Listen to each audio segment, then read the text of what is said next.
everyone, good evening and good evening. So this is your educator Deepika Gwalani over here और मैं आप लोगों का स्वागत करती हूँ आपके अपने YouTube चैनल पे। यहाँ पे मैं आपको बता दूँ कि भाई मैं आपको बिजनेस स्टडीज़ और इकोनॉमिक्स पढ़ाती हूँ और जो बच्चे आज पहली बार मेरी क्लास में आए हैं थोड़ा सा इंट्रोडक्शन उन लोगों के लिए दे दिया जाए कि भाई मैं जिससे आप लोग पढ़ रहे हो वो आखिर है कौन। ठीक है, सो आई एम दीपिका ग्वालानी, मैं बिजनेस स्टडीज़ और इकोनॉमिक्स पढ़ाती हूँ आप लोगों को। आई am a CS, I also completed MBA, MCOM and MA in economics. आपने 2 मास्टर्स तो पढ़ी होगी ना, आपकी मैम के पास ट्रिपल मास्टर्स है। I am a gold medalist in commerce stream and I want each of my student to have that gold medal. ठीक है, मैं आप सबको वो गोल्ड मेडल दिलाना चाहती हूँ। ओके बच्चे लोग, अगर अभी तक आपने इकोनॉमिक्स ऑन योर टिप्स का टेलीग्राम चैनल नहीं ज्वाइन किया है तो भाई जल्दी से जाके ज्वाइन कर लो, क्योंकि जितनी भी क्लासेस हमारी होती हैं उन सारी क्लासेस के लिंक जो हम भेजते हैं ना वो इसी चैनल के ऊपर भेजते हैं। तो जल्दी से जाके इकोनॉमिक्स ऑन योर टिप्स का टेलीग्राम चैनल ज्वाइन कर लो सो दैट आपको क्लासेस के अपडेट्स रेगुलर बेसिस पे मिल सके। ओके, ये मेरा अनअकैडमी प्रोफाइल है। ठीक है, आप जल्दी से जल्दी अनअकैडमी पे जाओ और इसको फॉलो कर लो। ठीक है, इसका लिंक आपको नीचे डिस्क्रिप्शन बॉक्स पे मिल जाएगा और अगर अभी तक नहीं फॉलो किया ना तो प्लीज अभी जाके फॉलो कर लेना, क्योंकि जितनी भी क्लासेस हम लोगों की स्पेशल क्लासेस जो होती है या प्लस क्लासेस जो होती है उन स्पेशल और प्लस क्लासेस का नोटिफिकेशन आपको तभी मिलेगा जब आपने मेरा प्रोफाइल फॉलो किया होगा। तो जल्दी से जाओ और फटाफट से फॉलो कर लो। अगर आप चाहते हो कि आपके स्कूल एग्जाम में आप टॉप करो और आप चाहते हो कि जितने भी एग्जाम हो रहे हैं उसमें आपके बहुत अच्छे मार्क्स आए, तो आप क्या कर सकते हैं बच्चे लोग, आप अपनी प्रिपरेशन को अनअकैडमी के साथ प्रिपेयर कर सकते हैं, पूरा कर सकते हैं। अनअकैडमी प्लस सब्सक्रिप्शन आपकी हेल्प करता है। इसके अंदर आपको अनअकैडमी प्लस सब्सक्रिप्शन, जो भी सब्सक्रिप्शन इनफैक्ट आप ले रहे हो उसमें आपको 10% ऑफ मिल जाएगा अगर आप ये कोड यूज करोगे DEEPI। तो DEEPI कोड बिल्कुल अपने माइंड में फिक्स कर लेना, क्योंकि अगर आपको 10% ऑफ चाहिए ना तो आपको ये कोड ही लगाना है। इनवाइट और रेफरल कोड जहां भी पूछा जाए आपको ये कोड याद रखना है और यही कोड लगाना है। ओके, अनअकैडमी में हम आपको 2 तरह के सब्सक्रिप्शन ऑफर करते हैं। One is plus subscription and second is iconic subscription. अगर मैं प्लस सब्सक्रिप्शन की बात करूं तो प्लस सब्सक्रिप्शन में आप अपने घर बैठे कंफर्ट से क्लासेस अटेंड कर सकते हो। आपको अनलिमिटेड एक्सेस मिल जाएगा सारे कोर्सेज का, इंडिया के टॉप एजुकेटर्स आपको मिल जाएंगे, रेगुलर डाउट सॉल्विंग सेशंस यहाँ पे अवेलेबल है, exhaustive coverage of the syllabus हो रहा है, मेंटोरशिप एंड गाइडेंस मिल रही है। तुरंत जैसे ही क्लास खत्म होती है ना बेटा, आपको स्टडी मटेरियल मिल जाएगा, PDF मिल जाएंगे, हमारी PPT की नोट्स मिल जाएंगे, प्रैक्टिस टेस्ट होते हैं, लाइव टेस्ट सीरीज होती है, बैच कोर्सेज होते हैं। ये सारे फीचर्स किसके हैं? प्लस सब्सक्रिप्शन के। आप टॉप एजुकेटर्स के पास नहीं जा सकते, अनअकैडमी आपके लिए टॉप एजुकेटर्स आपके घर पे लेके आ रहा है, तो इससे ज्यादा बेनिफिट आपको क्या मिल सकता है। और अगर प्लस सब्सक्रिप्शन की प्राइजेस की अगर हम यहाँ बात करें तो बच्चों बहुत ही इफेक्टिव प्राइजेस है। 6 मंथ का प्राइस है आपका 10,000, 12 मंथ का प्राइस है आपका 15,000, 15 मंथ का प्राइस है आपका 18,000। और यार DEEPI कोड लगाओ, आपको क्या मिल जाएगा? 10% ऑफ मिल जाएगा आपके सारे अनअकैडमी सब्सक्रिप्शन पे। अगर हम आइकॉनिक की सब्सक्रिप्शन की यहाँ पे बात करें तो पहले फीचर्स देख ले। और आइकॉनिक प्लस में डिफरेंस क्या है बेटा? अगर आपको चाहिए कि यार हमसे तो ग्रुप स्टडी ना हो पाएगी, ठीक है, हमसे तो ग्रुप स्टडी ना हो पाएगी, हमको तो इंडिविजुअल पढ़ाई चाहिए भाई, तो यहाँ पे आपको आइकॉनिक सब्सक्रिप्शन हेल्प करेगा। आपको यहाँ पे पर्सनल मेंटोर मिल जाएगा जो सिर्फ और सिर्फ आपको पढ़ाएगा, लाइव डाउट सॉल्विंग सेशंस होंगे, वीकली रिपोर्ट जनरेट होगी, पेरेंट कनेक्ट, स्टडी प्लानर और सारे प्लस के बेनिफिट्स भी आप लोगों को यहाँ पे मिल जाते हैं। और आइकॉनिक सब्सक्रिप्शन का प्राइस देखो, 6 मंथ का 17,000, 12 मंथ का 28,000 एंड 15 मंथ का 32,000। बेटा एक चीज ऑब्जर्व करना, हमेशा सारे अनअकैडमी सब्सक्रिप्शन में आप जितने ज्यादा मंथ का सब्सक्रिप्शन लोगे ना आपको उतना ही वो क्या पड़ेगा? इकोनॉमिकल पड़ेगा। तो दिमाग लगाओ अपना कॉमर्स वाला, 6 मंथ नहीं 12 मंथ का सब्सक्रिप्शन लो, क्योंकि पर मंथ कॉस्ट जो आपकी आएगी ना वो 12 मंथ वाले में कम आएगी। और यार DEEPI कोड तो है ही आपके साथ आपको 10% ऑफ देने के लिए। ओके, अनअकैडमी ने एक फीचर इंट्रोड्यूस किया है अपने स्टूडेंट्स के लिए, क्योंकि अनअकैडमी चाहती है कि हम हमेशा हमारे स्टूडेंट का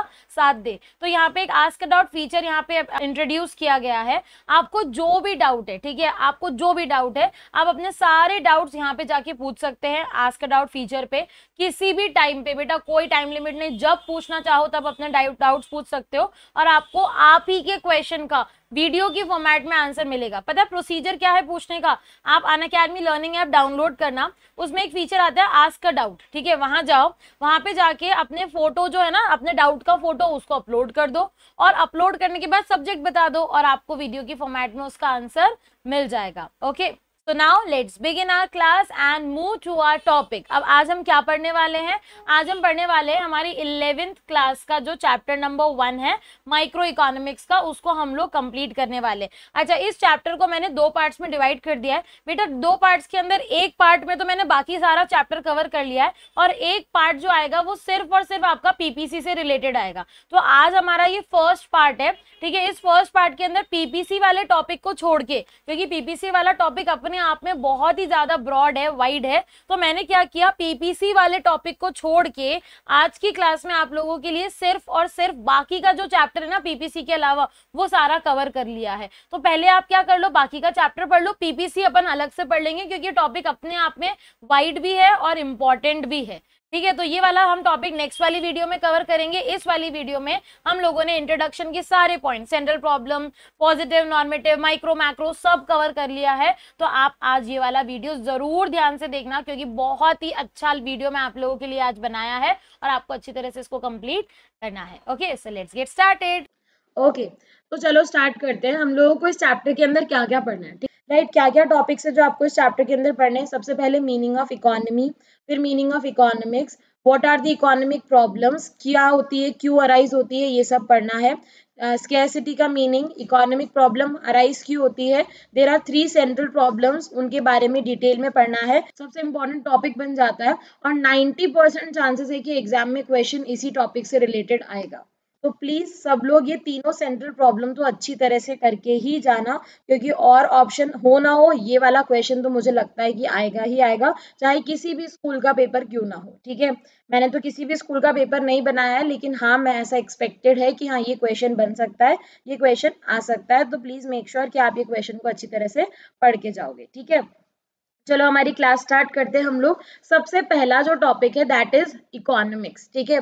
अब आपको ये पता होना चाहिए जो आपका इकोनॉमिक्स है ना वो ह्यूमन बिहेवियर से डील करता है। जब आप 10th क्लास में इकोनॉमिक्स पढ़ते थे तो आपको बहुत इजी लगती थी, यार 4 चैप्टर है, इतनी छोटी सी पतली सी बुक है, तो बहुत इजी लगता था।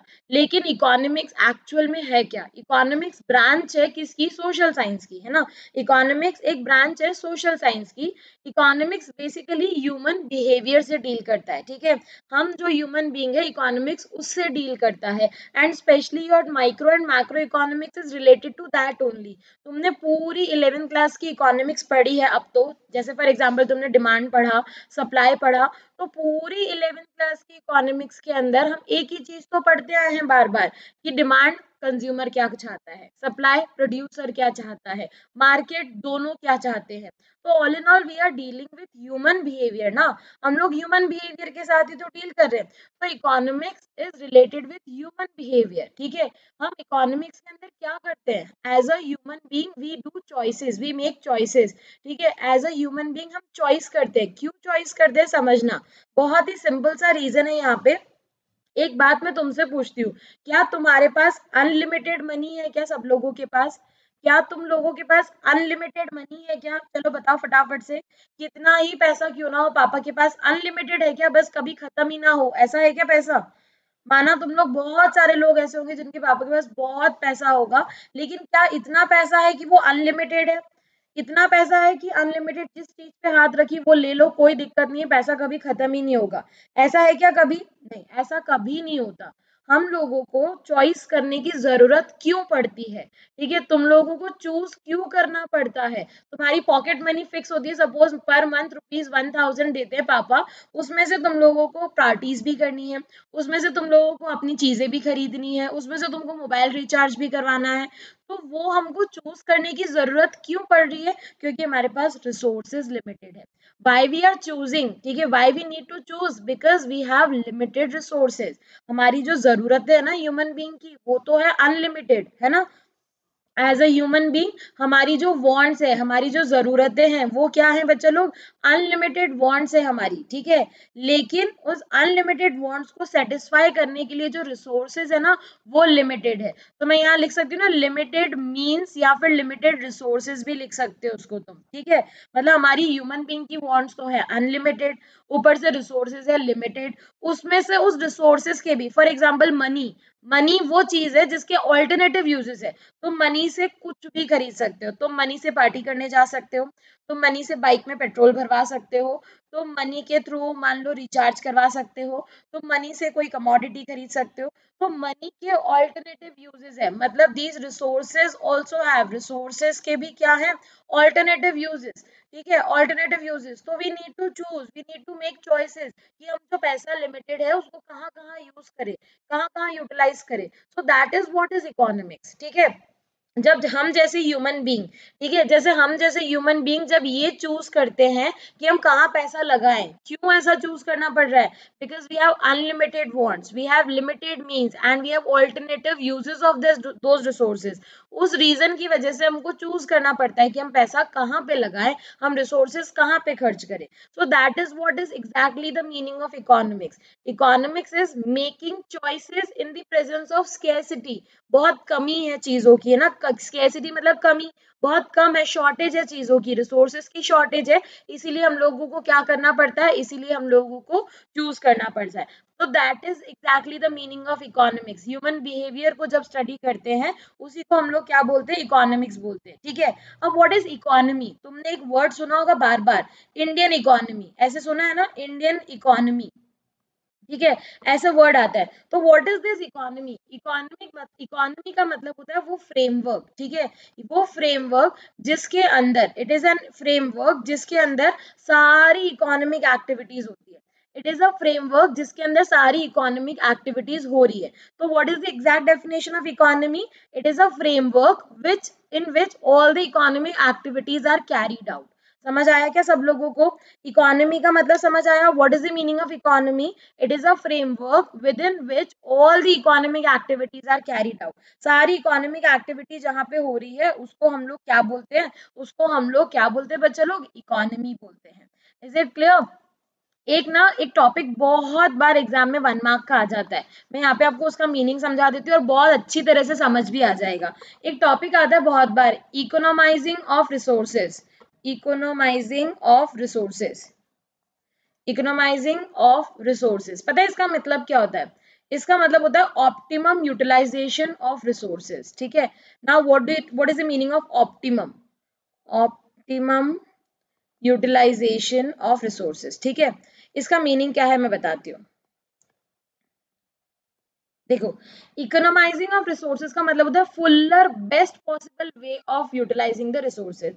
आप लोग सब लोगों ने गन्ने का जूस तो पिया ही होगा, ठीक है, और अगर नहीं भी पिया तो देखा तो होगा ही कि वो कैसे बनता है, पिया है ना सब लोगों ने, है ना, सब लोग जो जो भी क्लास में, एक बार मुझे रिप्लाई कर दो, सब लोगों ने देखा है कि वो गन्ने के जूस वाला, वो जो शुगर केन वाला जो होता है, वो जूस जब बनाता है तो वो क्या करता है, कैसे करता है, देखा है किसी ने, वो एक ही शुगर केन को बार बार मशीन में से निकालता है, बार बार निकालता है ताकि वो उसका बेस्ट पॉसिबल यूटिलाइजेशन कर सके। ऐसा ही होता है ना, ऐसा ही होता है ना, सब लोग बताओ, ऐसा ही होता है ना। So that is what is economising of resources. जब हम हमारे रिसोर्सेज का बेस्ट पॉसिबल यूटिलाइजेशन करते हैं उसको बोला जाता है इकोनोमाइजिंग ऑफ रिसोर्सेज। पता है ये बेस्ट पॉसिबल वे की जरूरत क्यों पड़ी, क्योंकि हमारे पास रिसोर्सेज लिमिटेड है। वो गन्ने के जूस वाला चाहे तो एक शुगर केन को एक बार निकाल के फेंक सकता है, कर सकता है ना वो, ये भी तो एक शुगर केन को एक बार निकाल के फेंक दे, क्यों वो बार बार निकालता है, क्योंकि उसके पास वो शुगर केन लिमिटेड है, उसके पास वो जो है शुगर केन वो क्या है, लिमिटेड है, इसलिए उसको बार बार वो निकालता है ताकि उसका मैक्सिमम यूटिलाइजेशन कर सके और बिल्कुल भी रिसोर्सेज वेस्ट ना हो, क्योंकि उसके पास रिसोर्सेज लिमिटेड है। वही अगर उसके पास अनलिमिटेड रिसोर्सेज होते तो वो क्यों इतनी मेहनत करता, वो बार बार निकालने की जरूरत ही नहीं है, एक बार निकाल के छोड़ दो, फेंक दो। ठीक है, so that is what exactly the meaning of economising of resources. It means best possible utilisation या फिर बेस्ट मेथड या फिर optimum utilisation of resources, fuller utilisation of resources. ठीक है, क्लियर। अब स्केर्सिटी क्या होती है, स्केर्सिटी का मतलब अगर मैं तुमसे पूछूंगी तुम बोलोगे मैम कमी, किसी भी चीज की कमी को हम स्केर्सिटी बोलते हैं। यस, नो डाउट तुम सही हो, स्केर्सिटी का मतलब वही होता है, लेकिन अगर टू बी वेरी एग्जैक्ट अगर हम बात करें, जब रिसोर्सेज की डिमांड ज्यादा है as compare to their supply, मतलब हमारी इकोनॉमी में हम सब कुछ चाहते हैं, हम लोगों को सब कुछ चाहिए, लेकिन हमारी इकोनॉमी में इतने रिसोर्सेज है ही नहीं ना। तो जब डिमांड ज्यादा है इन कंपैरिजन टू सप्लाई, तो उस कंडीशन को हम लोग बोलते हैं स्कैरसिटी। स्कैरसिटी क्यों अराइज होती है? जब हम डिमांड ज्यादा कर रहे हैं एज कम्पेयर टू सप्लाई, हमारी डिमांड बहुत ज्यादा है एज कम्पेयर टू सप्लाई, तो उस कंडीशन को हम लोग क्या बोलते हैं? स्कैरसिटी बोलते हैं। समझ आया क्या सब लोगों को? बता दो फटाफट से एक बार चैट बॉक्स में। स्कैरसिटी का मीनिंग क्लियर है ना? जब डिमांड ज्यादा हो किसी भी रिसोर्सेज की, when demand is more and supply is less, तो उस केस में हम लोग क्या बोलते हैं? उस केस में हम लोग उस कंडीशन को स्कैरसिटी नाम दे देते हैं। समझ आया ना सब लोगों को? उस कंडीशन को हम लोग क्या नाम दे देते हैं? स्कैरसिटी नाम दे देते हैं। ठीक है, आगे बढ़े। तो ये स्कैरसिटी की मीनिंग। अभी तक क्या क्या पढ़ लिया? अभी तक इकोनॉमी का मीनिंग पढ़ लिया, framework within which all economic activity. फिर हम लोगों ने इकोनॉमिक्स का मीनिंग पढ़ लिया। इकोनॉमिक्स का मीनिंग आपको पता है ना? इकोनॉमिक्स का meaning study of human behaviour in relation to unlimited wants, limited means and alternative uses वाला जो हमने पढ़ा था। ठीक है, ये इकोनॉमी हो गया, इकोनॉमिक्स हो गया, इकोनॉमाइजिंग ऑफ रिसोर्सेज हो गया। ठीक है, और फिर स्कैरसिटी का मीनिंग भी पढ़ लिया। इतने टॉपिक्स हम लोगों ने पढ़ लिए। आगे बढ़े हम नेक्स्ट वाले टॉपिक पे आ जाते हैं। नेक्स्ट प्रॉब्लम, नेक्स्ट टॉपिक हमारा इकोनॉमिक प्रॉब्लम। भाई इकोनॉमिक प्रॉब्लम क्या होती है? बेसिकली इकोनॉमिक प्रॉब्लम होती है प्रॉब्लम ऑफ चॉइस। ठीक है, हमारी इकोनॉमी में मैक्सिमम प्रॉब्लम इसीलिए अराइज हो रही है क्योंकि हमको चूज करना पड़ता है। और हमको चूज क्यों करना पड़ता है? क्योंकि हमारे पास रिसोर्सेज स्केयर है। ठीक है, एक लैंड है मेरे पास, मेरे को सोचना पड़ रहा है मैं उस लैंड को कौन से पर्पज में यूज करूँ। एग्रीकल्चर पर्पज में यूज करूँ, या उसमें मैं हाउसिंग पर्पज से घर बना दूं, या फिर मैं कमर्शियल पर्पज से कोई इंडस्ट्री खोल दूं। अगर मेरे पास अनलिमिटेड लैंड होता तो मैं बहुत कुछ कर सकती थी। अगर मेरे पास अनलिमिटेड लैंड होता तो मैं बहुत कुछ कर सकती थी, लेकिन मैं नहीं कर पा रही। क्यों नहीं कर पा रही? क्योंकि मेरे को चूज करना पड़ रहा है। और ये चूज क्यों करना पड़ रहा है? क्योंकि मेरे पास रिसोर्सेज की कमी है, स्कैरसिटी है। तो due to scarcity this economic problem arise, है ना? अगर रिसोर्सेज की स्कैरसिटी नहीं होती तो हो सकता है कि इकोनॉमिक प्रॉब्लम नहीं अराइज होती, हो सकता है ना? अगर रिसोर्सेज की कमी नहीं होती तो हो सकता है कि इकोनॉमिक प्रॉब्लम अराइज नहीं होती। तो बेसिकली इकोनॉमिक प्रॉब्लम है प्रॉब्लम ऑफ चॉइस, है ना? इकोनॉमिक प्रॉब्लम क्या है? It is a problem of choice. और हमको चूज क्यों करना पड़ रहा है? Because there is scarcity of resources. ठीक है, स्कैरसिटी है रिसोर्सेज की, इसी रीजन की वजह से हमको चूज करना पड़ रहा है। लेकिन हाँ, ऐसा नहीं है कि सिर्फ scarcity is only reason, there are some other reasons also. ठीक है, अब यहाँ से क्वेश्चन कैसा बनता है समझो। सबसे पहला question, what is economic problem? तो economic problem is the problem of choice. 1 mark definition. ठीक है, 1 मार्क का क्वेश्चन है, डेफिनेशन पूछिए व्हाट इज इकोनॉमिक प्रॉब्लम। तो economic problem is problem of choice. Done. Second question, ठीक है, again 1 mark question, what is the reason for economic problem? ठीक है, what is the reason for economic problem? 1 mark में आया है ना, तो रीजन सिंपल लिख के आ जाओ, economic the main reason is scarcity. ठीक है, what is the reason? It is the main reason is scarcity. ठीक है, why economic problem arises? Economic problem arise due to scarcity. Simple सा 1 मार्क का क्वेश्चन। लेकिन यही क्वेश्चन अगर 3 marks का आ जाए फिर क्या करें? अगर यही क्वेश्चन 1 मार्क की जगह 3 मार्क्स का आ जाए, ठीक है, क्वेश्चन क्या है पता है? Why economic problem arise. ठीक है, वाई इकोनॉमिक प्रॉब्लम अराइज। यही क्वेश्चन 1 मार्क की जगह 3 मार्क्स का आ जाए तब क्या करोगे? तो फिर थोड़ी ये लिख के आ सकते हो कि हाँ भाई economic problem arise due to scarcity, बस खत्म। 3 नंबर का क्वेश्चन है ना, इतना इजीली तो नहीं लिख सकते ना। हाँ, ये लिखो, नो डाउट स्कैरसिटी भी लिखो, लेकिन 3 मार्क्स में 3 मार्क्स इतना लिखना तो पड़ेगा ना। तो यहाँ पे क्या लिखेंगे फिर? ठीक है, तो क्या लिखेंगे वो मैं बताती हूँ तुमको। ठीक है, क्या लिखेंगे? अगर 3 मार्क्स का क्वेश्चन आ जाता है तो क्या करना है वो मैं बता रही हूँ। देखो, ये रीजन लिख के आने, आपको आंसर स्टार्ट कैसे करना है? सपोज क्वेश्चन है व्हाई इकोनॉमिक प्रॉब्लम अराइज, तो how you are going to start? Economic problem arise due to scarcity of resources, right? पहला point, right? Economic problem arise due to scarcity of resources, but there are some other reasons also. But there are some other reasons also. And what are those other reasons? These are other reasons. ठीक है, ये जो आपको screen पे दिख रहे हैं ना, ये आपको स्क्रीन पे दिख रहा है ना, तो ये जो दिख रहा है ना स्क्रीन पे, unlimited wants, limited means, alternative uses, these are the other reason. और इनको भी सिर्फ पॉइंट्स में नहीं लिख के आना, इनको भी हमको एक्सप्लेन करना है। कैसे एक्सप्लेन करेंगे मैम? तो अभी मैं बताती हूँ कैसे एक्सप्लेन करेंगे। देखो, अनलिमिटेड वांट्स क्या होता है? अनलिमिटेड वांट्स कि एज अ ह्यूमन बीइंग हमारी जो डिमांड्स है, हमारी जो वांट्स है वो क्या है? अनलिमिटेड है। एज अ ह्यूमन बीइंग हमारी जो वांट्स, हमारी जो डिमांड्स है वो क्या है, अनलिमिटेड है। हम एक वांट फुलफिल करते हैं, हमारी दूसरी पहले ही रेडी होती है, ठीक है। पहले हम बहुत टाइम तक बोलते हैं हमको मोबाइल चाहिए, मोबाइल चाहिए, जैसे ही मोबाइल मिला हमारी दूसरी पहले ही रेडी होगी कि चलो मोबाइल मिल गया, अब मेरी ये वांट है, फिर चलो वो वाली भी कंप्लीट हो गई, चलो अब मुझे ये चाहिए। तो एक ह्यूमन बीइंग सेटिस्फाई नहीं होता कभी भी, ठीक है। अगर सेटिस्फाई हो जाए तो ह्यूमन बीइंग थोड़ी है वो, अगर सेटिस्फाई हो जाए तो ह्यूमन बीइंग थोड़ी है बच्चों, है ना। हमारी जो वांट्स है वो कभी भी सेटिस्फाई नहीं होती, हमारी वांट्स अनलिमिटेड है, हमको सब कुछ चाहिए, सब कुछ। एक वांट फुलफिल हो जाए तो दूसरी अराइज हो जाएगी, राइट। तो सबसे पहले वाले पॉइंट में तुमको यही लिख के आना है, राइट। दूसरा पॉइंट है लिमिटेड मीन्स। अब इसमें क्या लिखिए मैम, ठीक है, लिमिटेड मीन्स में लिखेंगे कि हमारी जो वांट्स है, ठीक है, वो क्या है, अनलिमिटेड। उन अनलिमिटेड वांट्स को सेटिस्फाई करने के लिए जो रिसोर्सेज चाहिए वो क्या है, लिमिटेड है, ठीक है। उन अनलिमिटेड वांट्स को सेटिस्फाई करने के लिए जो रिसोर्सेज चाहिए वो क्या है, लिमिटेड है, ठीक है, बहुत ज्यादा लिमिटेड है। तो अनलिमिटेड वांट्स है, उसके बाद जो रिसोर्सेज चाहिए वो भाई बहुत ज्यादा लिमिटेड है। उन रिसोर्सेज के भी क्या है, ऑल्टरनेटिव यूजेस, मतलब हम उसको उन रिसोर्सेज को भी अलग अलग तरीके से यूज कर सकते हैं। तो this alternative uses, again there is a problem, again problem arise हो जाती है कि ऑल्टरनेटिव यूजेस हैं भाई उसके भी। तो देखो इसको कैसे लिखेंगे, इसको हम लिखेंगे सबसे पहला अनलिमिटेड वांट्स, कि ह्यूमन बीइंग की वांट्स अनलिमिटेड है, एक फुलफिल होते ही दूसरी अराइज हो जाती है, ये लिख दिया हमने, ठीक है। फिर लिमिटेड मीन्स, अब लिमिटेड मीन्स में क्या लिखेंगे, लिमिटेड मीन्स में कि उन अनलिमिटेड वांट्स को सेटिस्फाई करने के लिए जो रिसोर्सेज चाहिए दोज रिसोर्सेज आर लिमिटेड, ठीक है। फिर हमारे पास आता है ऑल्टरनेटिव यूजेस। अब ऑल्टरनेटिव यूजेस में क्या लिखेंगे, ऑल्टरनेटिव यूजेस में लिखेंगे कि यार जो रिसोर्सेज हमारे पास है ना वो भी क्या है, उसके भी मतलब अनलिमिटेड ऑल्टरनेटिव यूजेस है। फॉर एग्जांपल अगर आपके पास एक लैंड है तो उस लैंड के भी बहुत सारे यूजेस है। अगर फॉर एग्जांपल फार्मर के पास एक लैंड है तो उस फार्मर के पास भी ऑप्शंस बहुत सारे हैं कि इस पे वीट ग्रो करे, इस पे राइस ग्रो करे, या इस पे कुछ और रिसोर्सेज ग्रो कर दे। मतलब इतने सारे उसके रिसोर्सेज के यूजेस हैं कि हम क्या बताएं उसके अंदर। तो यार ये सारी प्रॉब्लम इसीलिए तो अराइज होती है। अगर एक ही यूज होता तो कोई दिक्कत ही नहीं होती, लेकिन ऑल्टरनेटिव यूजेस है तो प्रॉब्लम अराइज हो रही है। ऑल्टरनेटिव यूजेस की वजह से प्रॉब्लम अराइज हो रही है कि यार उस लैंड को कैसे यूज किया जाए, उन रिसोर्सेज को कैसे यूज किया जाए। So that is what exactly the meaning of alternative uses. तो ये तीन रीजंस हो गए। Again I am repeating, 3 marks का क्वेश्चन आता है, main why economic problem arise. तो main reason is scarcity always, ठीक है। फर्स्ट रीजन तो स्कैरसिटी है, और स्कैरसिटी के अंदर तुम ये 3 पॉइंट्स लिख के आ सकते हो, 3 मार्क्स तुमको फुल मिल जाएंगे यहाँ पे, ओके। अब इस क्वेश्चन का आंसर दो। It is a framework within which all economic activities take place.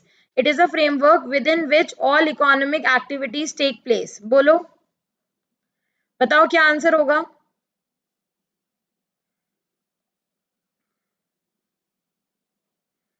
बताओ क्या आंसर होगा। It is a framework within which all economic activities take place. तो yes, A is the correct answer. हमने पढ़ा था ना economy का meaning, it is a framework within which all economic activities are taking place और carried out. तो उसको हम लोग क्या बोलते हैं, उसको हम लोग बोलते हैं इकोनॉमी। समझ आ गया, ओके। चलो नेक्स्ट हमारे पास है, नेक्स्ट वाला आ जाओ फटाफट से।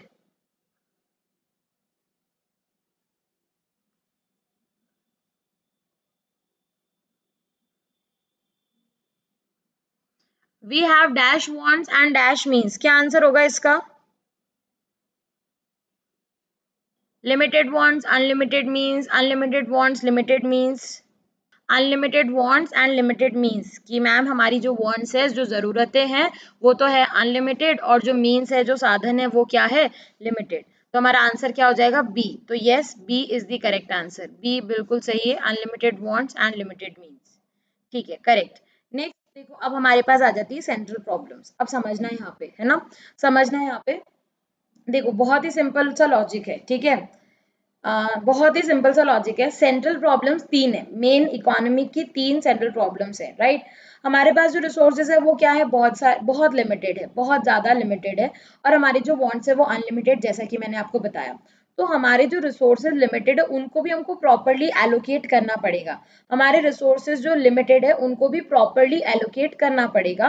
तो बेसिकली जो हमारी सेंट्रल प्रॉब्लम्स है, जो मेन इकोनॉमिक प्रॉब्लम्स है, उनको हम लोग 3 पार्ट्स में डिवाइड करते हैं। ठीक है, उसको हम लोग 3 पार्ट्स में डिवाइड करते हैं। सबसे पहली हमारी है व्हाट टू प्रोड्यूस। ठीक है, एक एक को डिस्कस करेंगे। पहले मैं नाम बता देती हूँ, चलो। ठीक है, पहली प्रॉब्लम हमारी है व्हाट टू प्रोड्यूस। ठीक है, what to produce. Second problem हमारी है how to produce, how to produce. And third problem है फॉर whom टू प्रोड्यूस। ये 3 हमारी क्या है, सेंट्रल प्रॉब्लम्स है। ओके, ये 3 हमारी सेंट्रल प्रॉब्लम्स है और हम लोगों को इन सेंट्रल प्रॉब्लम, जैसा कि मैंने तुमको बताया कि एक्सपेक्टेड है 90% चांसेस है कि इन 3 में से ही एक का क्वेश्चन आएगा। एक्सपेक्टेड 90% है कि इन 3 में से एक का क्वेश्चन तो आएगा ही आएगा। और 3 to 4 मार्क का क्वेश्चन आता है, 3 to 4 मार्क का क्वेश्चन आता है। तो एक एक प्रॉब्लम को इतना अच्छे से पढ़ना है कि 3 to 4 मार्क्स जितना लिख तो सको। ठीक है, अब देखो बहुत ही सिंपल सा रीजन है। पहली जो प्रॉब्लम है, जो हमारी पहली प्रॉब्लम है, that is what to produce. ठीक है, अपने ऊपर लेके देखो, अपने ऊपर लेके देखो। तुम एक प्रोड्यूसर हो, तुम एक प्रोड्यूसर हो। तुमको जो प्रॉब्लम यहाँ पे फेस करनी पड़ रही है वो है व्हाट टू प्रोड्यूस, क्या बनाऊं मैं। क्यों, तुम सब बनाओ यार, तुमको क्या जरूरत है ऐसे सोचने की। तुम सब बनाओ ना, तुम सब क्यों नहीं बना सकते बताओ। तुम प्रोड्यूसर हो, तुमको ये क्यों सोचना पड़ रहा है कि what to produce. Why not to make everything that you can produce. जो है, जो भी चीजें सब बनाओ ना, क्या दिक्कत है बताओ। क्यों नहीं सब बना सकते तुम लोग, बताओ फटाफट से। तुम सब बनाओ ना, क्या दिक्कत है। व्हाट टू प्रोड्यूस के अंदर जो चीज है वो सब बना लो, तुमको क्या दिक्कत है बोलो। Why you are not producing everything that is there in the economy, that is demanded in the economy? क्यों तुमको चूज करने की जरूरत पड़ रही है? Because we don't have that much resources। ठीक है, बेसिकली यहाँ पे जो रीजन है that is lack of resources. हमारे पास बच्चा इतने रिसोर्सेज नहीं है। ठीक है, एक प्रोड्यूसर के पास इतने रिसोर्सेज नहीं है। अगर तुम यहाँ पे एक एग्जाम्पल, क्योंकि 3 मार्क या 4 नंबर का, 3 या 4 मार्क्स का अगर क्वेश्चन आ रहा है तो इसको हमको एक्सप्लेन तो करना ही पड़ेगा। और एक्सप्लेन यहाँ पे एग्जाम्पल के थ्रू ही होगा। ठीक है, यहाँ पे एग्जाम्पल के थ्रू ही एक्सप्लेन कर सकते हैं हम लोग। ठीक है, देखो कंटेंट हमारा इतना चाहिए कि 3 से 4 नंबर के हमको मार्क्स मिल जाए। क्या लिख के आओगे सबसे पहले, व्हाट टू प्रोड्यूस वाली प्रॉब्लम क्यों अराइज होती है? ड्यू टू स्कैरसिटी, क्योंकि हमारे पास रिसोर्सेज लिमिटेड है। हमारे पास इतने सारे रिसोर्सेज नहीं है कि हम सब कुछ बना ले।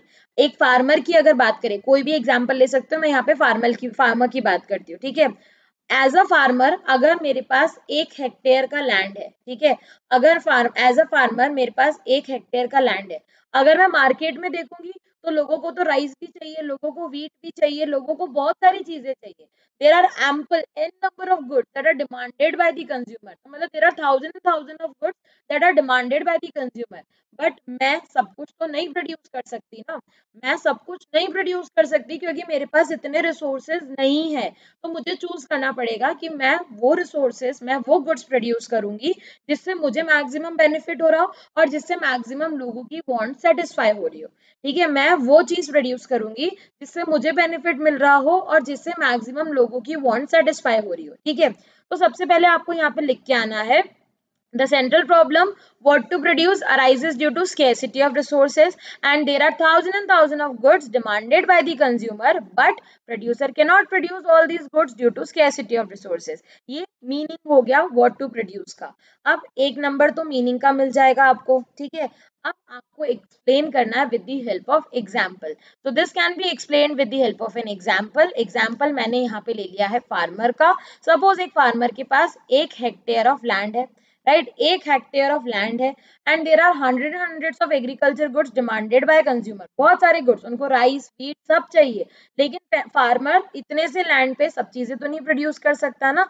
तो वहां पे वो क्या करेगा, he has only 1 hectare of land. तो वो क्या करेगा, वो उस गुड्स को चूज करेगा जिससे उसका मैक्सिमम वांट सेटिस्फाई हो रही हो, उसको भी प्रॉफिट हो रहा हो। समझ आया क्या सब लोगों को? So this is what exactly the problem of what to produce is. अब क्वेश्चन आया आपके सामने, ठीक है, क्वेश्चन आया आपके सामने, problem of what to produce is a part of, problem of what to produce is a part of, किसका पार्ट है? Central problems of the country, state problem of the country, village problem of the country या none of the above? बताओ, बहुत easy सा question है यार, ये तो बहुत ही इजी सा है। तो central problems of the economy is the correct answer. ठीक है, अब देखो सेकंड प्रॉब्लम। फर्स्ट प्रॉब्लम कौन सी थी? What to produce. First problem कौन सी थी बच्चा? What to produce. अब सेकंड प्रॉब्लम की बात करते हैं, how to produce. Second problem कौन सी है? हाउ टू प्रोड्यूस, कैसे बनाए। अब देखो किसी भी गुड्स को बनाने के लिए दो तरीके होते हैं, है ना। कोई भी गुड्स अगर हमको बनाने हैं तो हमारे पास दो तरीके हैं, ठीक है। या तो हम उसको मशीन के थ्रू बनाएं, ठीक है, या तो हम उसको किसके थ्रू बनाएं? मशीन के थ्रू बनाएं, या फिर हम वर्कर्स को यूज करें। किसी भी गुड्स को बनाने के दो तरीके होते हैं, इधर we should produce it with the help of machine और we can use workers for that. अगर हम मशीन का यूज कर रहे हैं, ठीक है, अगर हम मशीन का यूज कर रहे हैं तो इसको हम कैपिटल इंटेंसिव बोलते हैं। अगर हम मशीन का यूज कर रहे हैं तो it is known as capital intensive. ठीक है, तो देखो हाउ टू प्रोड्यूस में अगर हम मशीन का यूज करते हैं तो इसको कैपिटल इंटेंसिव बोलते हैं, और अगर हम वर्कर का यूज करते हैं तो इसको हम लेबर इंटेंसिव बोलते हैं। ठीक है, तो there are two techniques how to produce के अंदर दो टेक्निक्स है। तो हाउ टू प्रोड्यूस के अंदर हमारे पास दो चीजें आ जाती है, one is machine and another is worker. अगर हम मशीन के थ्रू कर रहे हैं तो कैपिटल इंटेंसिव, अगर हम लेबर के थ्रू कर रहे हैं तो लेबर इंटेंसिव। ठीक है, यहाँ देखो हाउ टू प्रोड्यूस जो प्रॉब्लम है वो कैसे अराइज होती है।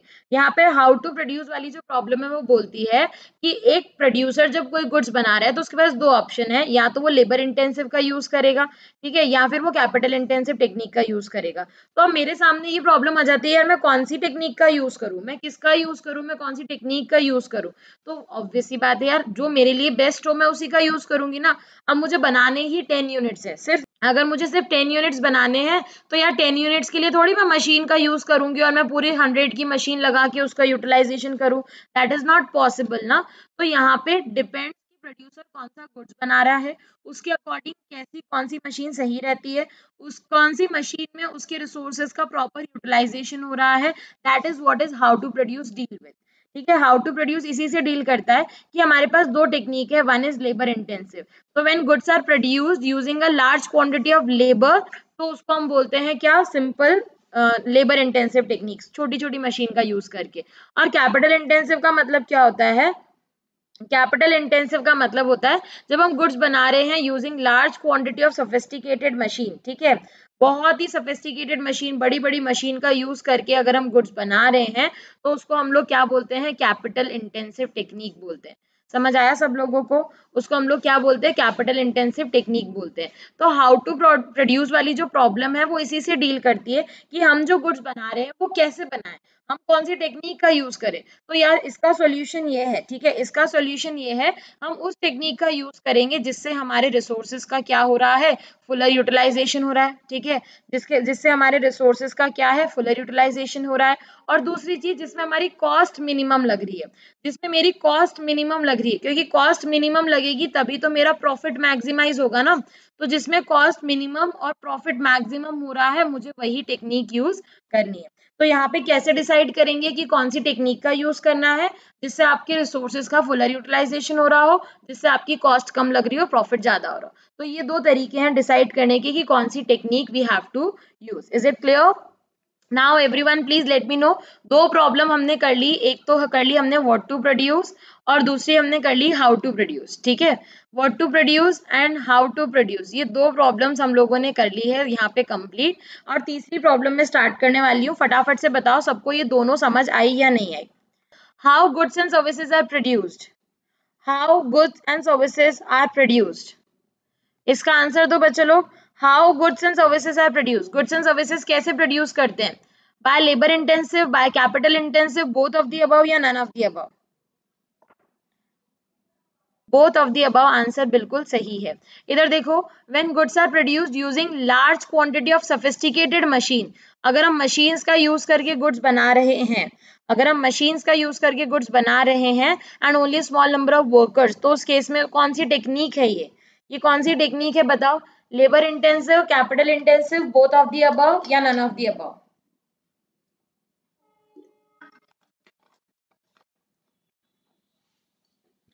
कैपिटल इंटेंसिव टेक्निक बिल्कुल सही आंसर है, बिल्कुल करेक्ट आंसर है। नेक्स्ट पे आ जाए, नेक्स्ट प्रॉब्लम पे आ जाए, हमारी थर्ड प्रॉब्लम। ठीक है, हमारी थर्ड प्रॉब्लम पे आ जाते हैं। थर्ड प्रॉब्लम हमारी है फॉर whom टू प्रोड्यूस। ठीक है, थर्ड प्रॉब्लम हमारी है फॉर हुम टू प्रोड्यूस, यार for whom to produce is basically related with distribution of resources, कि यार हम गुड्स बना रहे हैं, हम किसके लिए गुड्स बना रहे हैं, ठीक है, हम किसके लिए गुड्स बना रहे हैं, हमारे जो गुड्स हैं वो कौन सी सेक्शन ऑफ सोसाइटी के लिए होने चाहिए, ठीक है।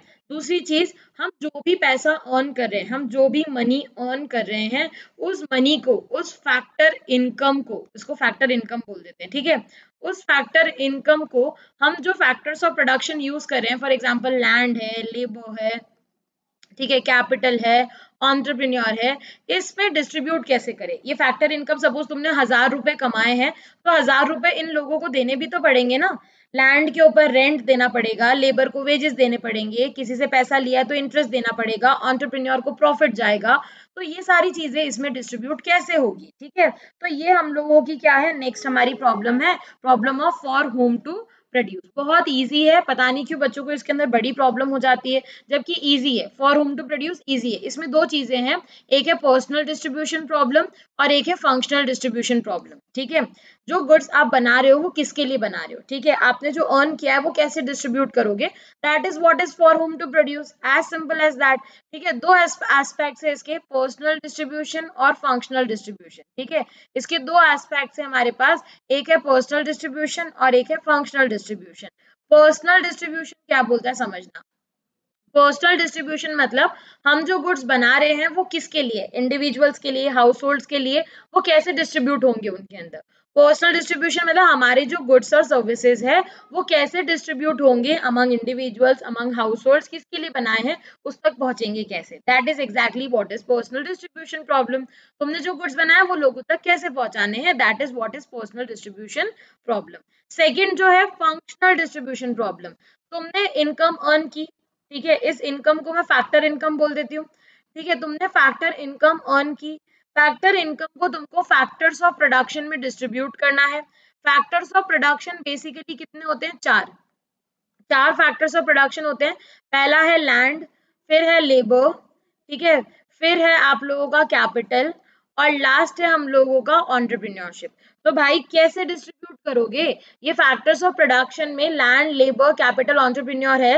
लैंड पे आपको रेंट देना है, लेबर पे आपको वेजेस देने हैं, कैपिटल पे इंटरेस्ट देना है, एंटरप्रेन्योर को प्रॉफिट देना है, तो पूरा लमसम अमाउंट इनमें डिस्ट्रीब्यूट कैसे करोगे, कितना रेंट, कितने वेजेस, कितना इंटरेस्ट, कितना प्रॉफिट, ये प्रॉब्लम जो होती है, इस प्रॉब्लम को हम लोग फंक्शनल डिस्ट्रीब्यूशन प्रॉब्लम बोलते हैं। मैं दोनों चीजें वापस से समझा रही हूँ, समझना, ठीक है, मैं दोनों प्रॉब्लम फिर से समझा रही हूँ।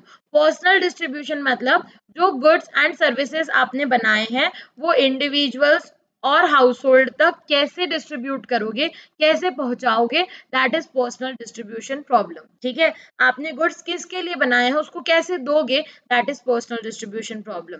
फंक्शनल डिस्ट्रीब्यूशन प्रॉब्लम, जो फैक्टर इनकम आपने अर्न की है उसको फैक्टर्स ऑफ प्रोडक्शन में, ठीक है, फैक्टर्स ऑफ प्रोडक्शन में कैसे डिस्ट्रीब्यूट करोगे, कितना रेंट, कितने वेजेस, ये सब कैसे डिसाइड करोगे, ठीक है, आया समझ में अब। तो ये हमारा हो गया personal and functional distribution problem. अब एक क्वेश्चन है, उस क्वेश्चन का आंसर दो।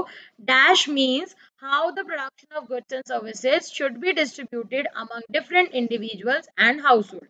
बताओ यहाँ पे कौन सा आएगा, पर्सनल डिस्ट्रीब्यूशन आएगा, फंक्शनल आएगा, बोथ ए एंड बी आएगा, या नन ऑफ द अबव आएगा। तो यस, ए ही आंसर है, ए बिल्कुल सही आंसर है, पर्सनल डिस्ट्रीब्यूशन प्रॉब्लम, ठीक है। नेक्स्ट हमारे पास क्वेश्चन है, central problem how to produce has two aspects, what are they. Central problem how to produce के अंदर दो एस्पेक्ट्स है, क्या है उसके दो aspects, personal, functional, both A and B, या नन ऑफ द अबव। बहुत इजी है, जल्दी से आंसर दो तो चैप्टर कंप्लीट करेंगे आज। C, both A and B, मतलब पर्सनल एंड फंक्शनल दोनों आएंगे। तो yes, both A and B is the correct answer, ठीक है। ये फैक्टर्स ऑफ प्रोडक्शन मैंने आपको बता ही दिया था कि किसको क्या मिलता है, ठीक है। Okay, done.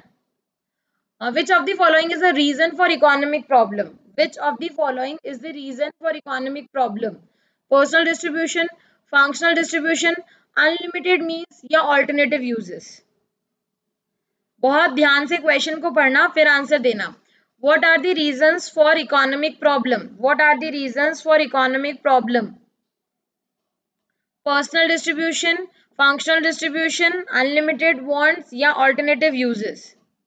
अनलिमिटेड मीन्स या ऑल्टरनेटिव, देखो ये तो नहीं हो गए, ये दोनों तो नहीं होंगे बच्चा। आपने ना अनलिमिटेड वांट्स पढ़ा है, ठीक है, अनलिमिटेड वांट्स पढ़ा है, राइट। तो हमारा आंसर क्या हो जाएगा, ऑल्टरनेटिव यूजेस हो जाएगा। हमारा आंसर क्या हो जाएगा, ऑल्टरनेटिव यूजेस हो जाएगा। सी नहीं होगा बच्चा, डी होगा। यहाँ क्या लिखा है, अनलिमिटेड मीन्स, यार मीन्स तो लिमिटेड पढ़े थे, लिमिटेड मीन्स था, अनलिमिटेड थोड़ी था, ठीक है। चलो डी आंसर होगा। Which of the following is or are central problems of the economy, इसमें से कौन सी इकोनॉमी सेंट्रल प्रॉब्लम है, what to produce, how to produce, for whom to produce, या ऑल ऑफ द अबव। बहुत easy सा question है ये तो। Yes, D is the correct answer, all of the above. D बिल्कुल सही आंसर है। अब है ना मैं आ जाती हूँ इस पे, नेक्स्ट टॉपिक पे आ जाते हैं। देखो पॉजिटिव और नॉर्मेटिव इकोनॉमिक्स क्या होता है, इसका डिफरेंस आ सकता है एग्जाम में, इसका डिफरेंस इंपॉर्टेंट है। पॉजिटिव और नॉर्मेटिव समझना होता क्या है। देखो positive economics is related to facts, ठीक है। फॉर एग्जांपल अगर मैं बोलूँ कि इंडिया का जीडीपी 4.2% से इंक्रीज हो रहा है तो इट इज अ फैक्ट, ठीक है, ये फैक्ट है। या मैं तुमको बोलूँ कि इंडिया की 20% पॉपुलेशन बीपीएल है, बिलो पॉवर्टी लाइन है, तो इट इज अ फैक्ट, है ना। इसको तुम वेरीफाई कर सकते हो, राइट। फैक्ट्स है, इसको हम वेरिफिकेशन में डाल सकते हैं, वेरिफिकेशन पॉसिबल है, ठीक है। पॉजिटिव इकोनॉमिक्स का वेरिफिकेशन पॉसिबल है, इसमें देयर इज नो जजमेंट, ठीक है। आप ये नहीं बोल सकते कि नहीं ऐसा नहीं ऐसा होना चाहिए, देयर इज नो जजमेंट, ये फैक्ट है, आप इसमें जजमेंट थोड़ी दे सकते हो, ठीक है। तो there is no judgement, no argument, इसमें कोई जजमेंट और आर्ग्यूमेंट नहीं होता। इसका वेरिफिकेशन पॉसिबल है, वेरिफिकेशन इज पॉसिबल, क्योंकि ये तो इंफॉर्मेशन की बेसिस पे बिल्कुल, जैसे फॉर एग्जांपल सूरज यहाँ से ढल रहा है तो ढल रहा है तो ढल रहा है भाई, सूरज ढल रहा है तो ढल रहा है, इसमें फैक्ट है, इसमें थोड़ी कोई ओपिनियन आपसे मांगा है, ठीक है। नॉर्मेटिव इकोनॉमिक्स में आते हैं सजेशंस, ठीक है, सजेशंस, ओपिनियंस, ठीक है, सजेशन ओपिनियंस। फॉर एग्जांपल मुझे ऐसा लगता है कि ऐसा होना चाहिए, फॉर एग्जांपल मुझे लगता है कि इंडिया को पॉवर्टी कम करने के लिए एम्प्लॉयमेंट जनरेशन करना चाहिए। तो जब सजेशंस ओपिनियंस आते हैं तो उसको हम लोग नॉर्मेटिव इकोनॉमिक्स बोलते हैं। मुझे ऐसा लगता है कि इंडिया की इनकम को इंक्रीज करने के लिए हमको ये करना चाहिए, तो जब मैं सजेशन दे रही हूँ, अपना ओपिनियन दे रही हूँ, तो उसको हम नॉर्मेटिव इकोनॉमिक्स बोलते हैं। अगेन नॉर्मेटिव इकोनॉमिक्स में वेरिफिकेशन पॉसिबल नहीं है, ठीक है, ये मेरा ओपिनियन है, जरूरी थोड़ी है इसका वेरिफिकेशन हो, वेरिफिकेशन नॉट पॉसिबल। इसमें आप अपना जजमेंट पास कर सकते हो, इसमें आर्ग्यूमेंट्स हो सकते हैं, डिबेट हो सकता है जो मुझे लग रहा है वो तुमको ना लगे, हो सकता है जो मेरा ओपिनियन है वो तुम्हारा ना हो, ठीक है। तो इसमें वेरिफिकेशन पॉसिबल नहीं होता, इसमें जजमेंट्स आर्ग्यूमेंट्स हो सकते हैं, क्योंकि ये नॉर्मेटिव है यार, सजेशंस है, ठीक है, ठीक है। इसमें जो क्वेश्चंस डील होते हैं ना, इसमें क्वेश्चंस है व्हाट इज, व्हाट वाज, ऐसे क्वेश्चंस आते हैं, ठीक है। और इसमें जो क्वेश्चंस आते हैं ना वो आते हैं, क्वेश्चन मतलब किन चीजों के बारे में डिस्कशन होता है, व्हाट ऑट टू बी, क्या होना चाहिए, ठीक है, व्हाट शुड बी, क्या हो सकता है, ठीक है। ये ओपिनियंस है, सिंपल सा लॉजिक है यार, इसमें ओपिनियन से रिलेटेड बात हो रही है और उसमें फैक्ट से रिलेटेड बात हो रही है कि भाई ये कंडीशन है और ये तुम्हारे सामने है, दैट इज पॉजिटिव। नॉर्मेटिव क्या होना चाहिए, तुम्हारे मार्क्स आए हैं सपोज 80 में से 25, ठीक है, तो जो मार्क्स दिख रहे हैं दैट इज पॉजिटिव इकोनॉमिक्स। अगर टीचर तुमको बोल रहे हो मेरे अकॉर्डिंग तुमको और मेहनत करनी चाहिए थी, ऐसा होना चाहिए था, दैट इज नॉर्मेटिव इकोनॉमिक्स, क्योंकि वो अपना सजेशन दे रहा है वहां पे। क्लियर है सब लोगों को। Last topic of the chapter opportunity cost, फिर एक माइक्रो मैक्रो भी है वो भी बता रही हूँ, ठीक है, माइक्रो मैक्रो भी है वो भी बताऊंगी डिफरेंस। पहले एक टॉपिक जो है वो समझ लो, अपॉर्चुनिटी कॉस्ट का मतलब क्या होता है, ठीक है, अच्छे से समझना। Cost of next best alternative, cost of next best alternative that has been sacrificed, that has been sacrificed, ठीक है, उसको बोलते हैं अपॉर्चुनिटी कॉस्ट। फॉर एग्जाम्पल एक बहुत अच्छा एग्जाम्पल लेते हैं, ठीक है। तुम लोग ना 12th पास हो गए, तुमने बहुत अच्छे कॉलेज से ग्रेजुएशन किया, सीए सीएस जो बनना था सब बन गए, और अब ना बहुत सारी कंपनी मतलब मर ही जा रही है कि तुम भी यार उनकी कंपनी में काम कर लो। तो एक कंपनी है ए, एक कंपनी है बी और एक कंपनी है सी, ठीक है, वो तुमको पैकेज दे रही है। एक कंपनी ने तुमको पैकेज दिया 20 लाख पर एनम का, ठीक है, एक कंपनी ने दिया 50 लाख पर एनम का, ठीक है, और एक कंपनी ने दिया 35 लाख पर एनम का। अब मुझे बताओ कौन सी कंपनी में जाओगे भाई, बताओ तुम लोग बताओ भाई, कौन सी कंपनी में जाना पसंद करोगे, ए बी या सी, कौन सी कंपनी में जाना पसंद करोगे, ए, बी या सी? ए, बी या सी, कौन सी कंपनी में जाना पसंद करोगे बताओ? बी, ऑब्वियस सी बात है यार, मैम कैसी बात कर रही हो, बी में ही तो जाएंगे हम। ठीक है, तो देखो ये तो आपने सेलेक्ट कर लिया है, ठीक है, ये आपने क्या कर लिया है, सेलेक्ट। इसके बाद नेक्स्ट बेस्ट ऑल्टरनेटिव कौन सा था? 50 के बाद नेक्स्ट बेस्ट ऑल्टरनेटिव कौन सा था? नेक्स्ट बेस्ट था 35। तो 35 लाख आपकी हो गई अपॉर्चुनिटी कॉस्ट। ठीक है, जब हम किसी चीज को लेने के लिए, किसी को पाने के लिए कुछ खो रहे हैं, तो जो खोया उसकी अपॉर्चुनिटी कॉस्ट, उसको क्या बोलते हैं? Opportunity cost. जो खो दिया उसको हम लोग बोलते हैं अपॉर्चुनिटी कॉस्ट। 35 लाख जो आपने सेक्रीफाइस किया, नेक्स्ट बेस्ट की बात हो रही है, उसको बोला जाता है अपॉर्चुनिटी कॉस्ट। ठीक है, एक और एग्जाम्पल लेते हैं। एक फार्मर है, उसके पास 1 हेक्टेयर ऑफ लैंड है। अगर वो व्हीट ग्रो करता है तो उसको मिलते हैं ₹10 पर केजी। ठीक है, अगर वो राइस ग्रो करता है तो उसको मिलते हैं ₹12 पर केजी, और अगर वो जूट ग्रो करता है तो उसको मिलते हैं ₹8 पर केजी। ठीक है, तो फार्मर क्या सिलेक्ट करेगा बच्चे लोग? फार्मर सेलेक्ट करेगा आपका राइस, है ना, फार्मर राइस सेलेक्ट करेगा क्योंकि वो मैक्सिमम है। तो दिस इज सेलेक्टेड। इस सेलेक्ट के बाद नेक्स्ट बेस्ट कौन सा है? तो नेक्स्ट बेस्ट इज व्हीट।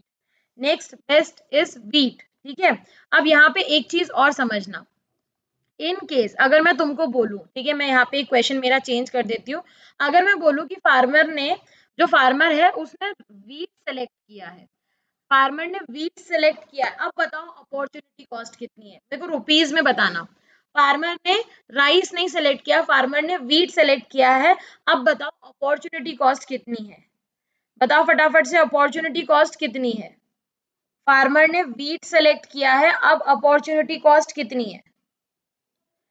सबका आंसर गलत है बच्चा। देखो ये हमने सेलेक्ट किया है, दिस इज सेलेक्टेड। इस सेलेक्टेड के बाद नेक्स्ट बेस्ट कौन सा है? ये देखो, सेलेक्टेड के बाद नेक्स्ट बेस्ट कौन सा है? तो नेक्स्ट बेस्ट हमारा है ये तो सेलेक्टेड है। इस सेलेक्टेड के बाद वाला बेस्ट ना तो ₹8 है। ₹8 आपका आंसर होगा। आपने 10 सेलेक्ट किया है, अपॉर्चुनिटी कॉस्ट हो जाएगी ₹8। अपॉर्चुनिटी कॉस्ट कितनी हो जाएगी? ₹8 हो जाएगी। ठीक है, समझ आया सब लोगों को? ठीक है, एक चीज और, माइक्रो और मैक्रो का मीनिंग समझो। यहाँ पे माइक्रो, जो हम एक यूनिट की बात करते हैं, जैसे फॉर एग्जांपल मैं बात करूं तुम्हारी इनकम, तुम्हारी डिमांड, तुम्हारी सप्लाई, तो एक जब यूनिट की बात करते हैं, जब छोटे लेवल पे बात करते हैं तो उसको माइक्रो इकोनॉमिक्स बोला जाता है। मैक्रो इकोनॉमिक्स जब एज अ एग्रीगेट बात करते हैं, एज अ होल बात करते हैं, जब हम as a aggregate, as a whole बात करते हैं तो उसको हम मैक्रो इकोनॉमिक्स बोलते हैं। तो micro is related with small units and macro is related with large unit. अगर तुम्हारी इनकम की बात हो रही है तो माइक्रो, अगर नेशनल इनकम की बात हो रही है तो मैक्रो। समझ आया? So this is what is the difference between micro and macro. Hey students, so यहाँ पे मैं आपको बता दूं भाई, अनअकैडमी की एक मेगा ऑफर चल रहा है आप लोगों के लिए। और इस मेगा ऑफर के अंदर बच्चे बोलते हैं मैम हमेशा प्लस के लिए क्यों ही बेनिफिट आते हैं, आइकॉनिक के लिए कभी कोई बेनिफिट क्यों नहीं आता? तो आज प्लस और आइकॉनिक भाई दोनों के लिए ऑफर दे दिए हम लोगों ने। और अनअकैडमी आप लोगों को बहुत ही अच्छा एक ऑफर दे रहा है, लेकिन ये ऑफर वैलिड है कब तक? सिर्फ और सिर्फ 27 जून तक। ठीक है, तो बेटा इसके अंदर क्या ऑफर है इसको बहुत अच्छी तरह से समझो।